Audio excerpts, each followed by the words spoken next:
dearies, it's me, Agnes Smith, Nomadic Fanatic's #1 fan. After 2 mind-numbingly boring videos that only his most dedicated fans would actually watch, both he and Blossom are finally at their new base of operations in Mississippi, thanks to their gracious new friends Billy and Michelle. Oh, and Eric is still censoring his comments and using bots. Exciting! Let's watch! Good morning, everyone. Eric here from Nomadic Fanatic. Hope you guys are doing well. We made it to our new temporary seasonal spot build site.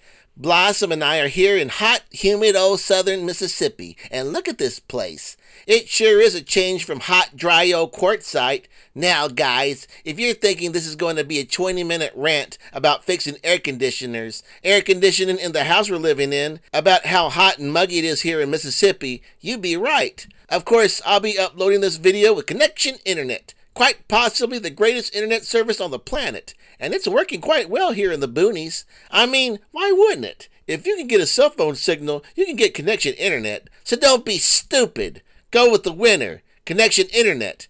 Enter the promo code Nomadic Schematic to get 50% off service, and I get a kickback. It's a win-win. You help me, and in turn I'm helped. It's warm here in Mississippi, guys. Really warm. Really warm.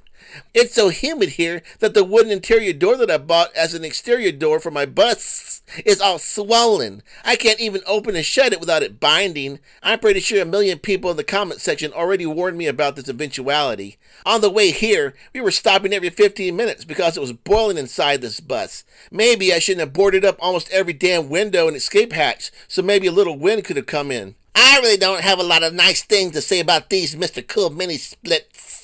Maybe I should have had an air conditioning expert install these units, instead of Wayne and myself trying to do it. Can I really blame Mr. Cool when these mini splits aren't designed to be used in RVs? A lot of people were telling me how to fix these ACs in the comments, but I don't take advice from people in the comment section, so why even bother? What's up with Wayne? I thought he was supposed to completely build out the bus. To make Eric's dream here a reality. So that's what we're doing, is trying to make it as beautiful as we can inside. But anyway, with that being said, there is one thing I am going to be doing in this build on this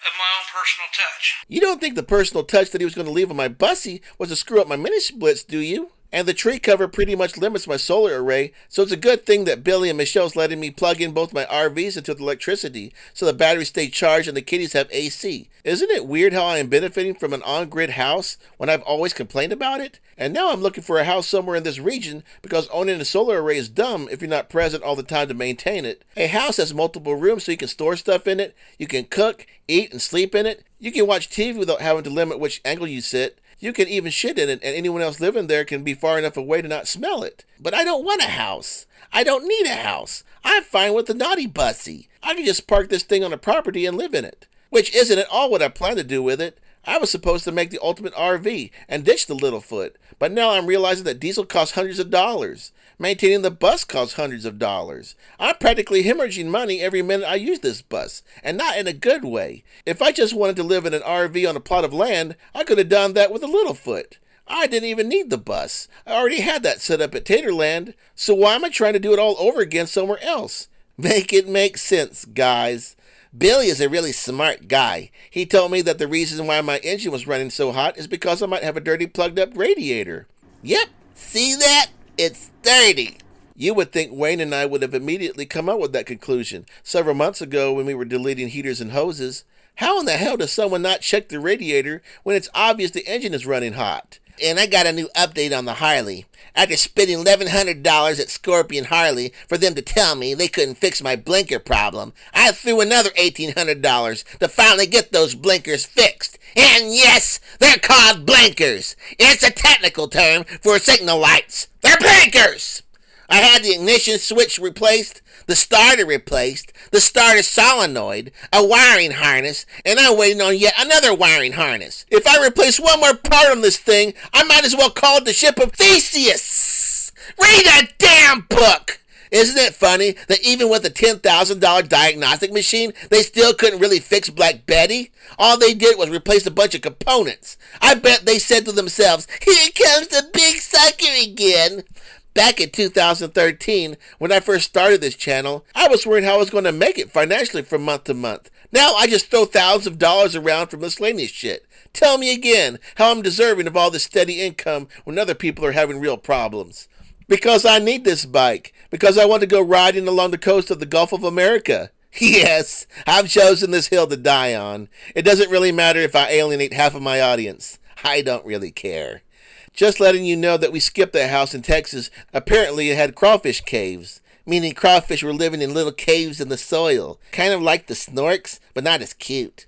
The house had drainage issues. The real problem is I keep looking at shit properties instead of decent ones. For some reason, buying a real damn house would be considered losing the made-up rules I made for myself. But I already broke those rules when I got the shitty house in Illinois, or when I bought Taterland.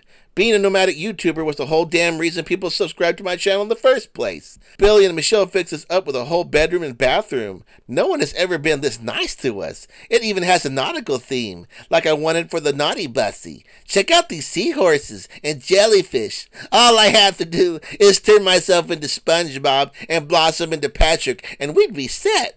Bye, guys. Billy and Michelle seem to really be good friends to Eric. Maybe they should look how Eric treats his friends in the past. Lola from Lost on Land Again used to throw an annual event for RVers called Lollapalooza. The year that Jax passed, Eric won the bake-off contest for his tater tot casserole. Or cooking competition. So much fun. Eric won, by the way, with his tater tot casserole. I can't name everybody that was there, but every single person there pitched in, did something to make somebody else's experience better, if that makes sense. Did Lola pull a few strings to make Eric feel better? I like to think she did, because that's what friends do for each other. So how did Eric treat Lola? He antagonized her for a misunderstanding, then called her disrespectful things after she passed. How about Danny? You could say that their relationship was symbiotic. Danny had a place to stay, and Eric had someone to watch over his property. Getting rid of his property pretty much meant that Danny had to find a new place to live. How about Eric's pretend daddy, Kemper Van Kevin? He hasn't even bothered to mention Kevin's health problems. With a friend like Eric, who needs enemies? Have a blessed day, oh dearies. For Nomadic Fanatic's #1 fan. Be sure to like and subscribe!